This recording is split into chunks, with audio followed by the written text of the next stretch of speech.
It's the under 5 minute sports algorithm update for Friday, guys. We got a lot of work to do today. It's a little past noon on Friday, so let's talk about 4 sports really, really fast. One of them being Saturday soccer. Are there Friday NFL preseason games? Of course there are.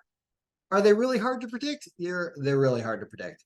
Have any of these teams had an awesome preseason so far? I don't know. Let's take a look.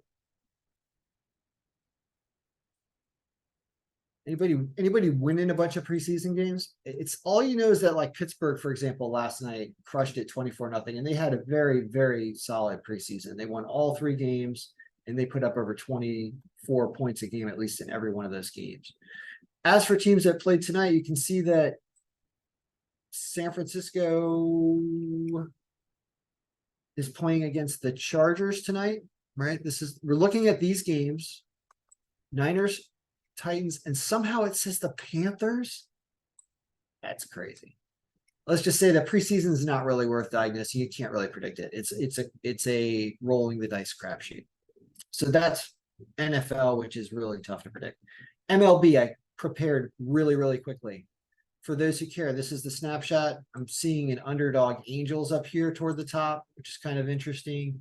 It's saying all these teams are bettable to win. Miami, Atlanta, Angels, Cubs, Phillies, Seattle, White Sox, Houston. This is what the matchup sheet looks like for those who want to freeze the screen. You can buy a copy of this and update it yourself. I did a very, very quick update, and my batting orders, for example, are still missing a few people down here that I should be fixing, but it's pretty good. All right, so that was baseball because we're moving fast. We did football. Let's go to the WNBA. I mean, WNBA, it's basketball one. It's pretty good. You did have Vegas win, and they barely went over our points by like 1 point. So that's pretty good. Chicago Sky scored a little more. All of these games were interesting and had lead changes if you paid attention to any of this yesterday.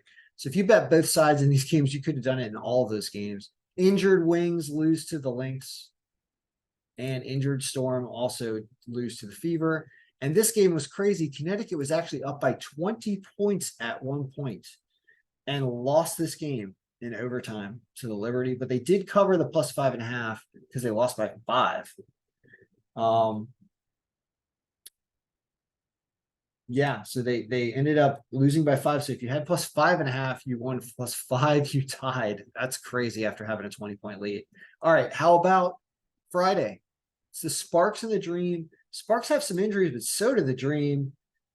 Another game that will probably have lead changes. So betting both sides of this game to try to get a better than 100 line is probably the play in a game like that with a low margin and injuries on both sides.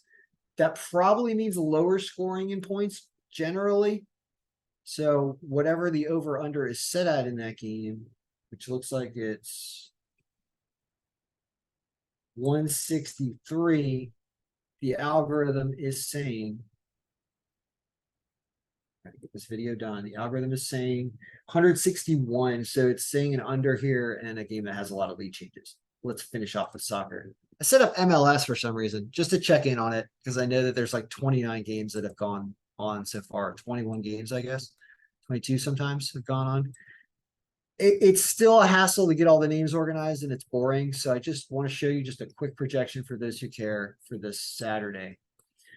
And it has Cincinnati as a big winner, getting 3 goals almost. Philadelphia getting 3 goals. Come back, soccer.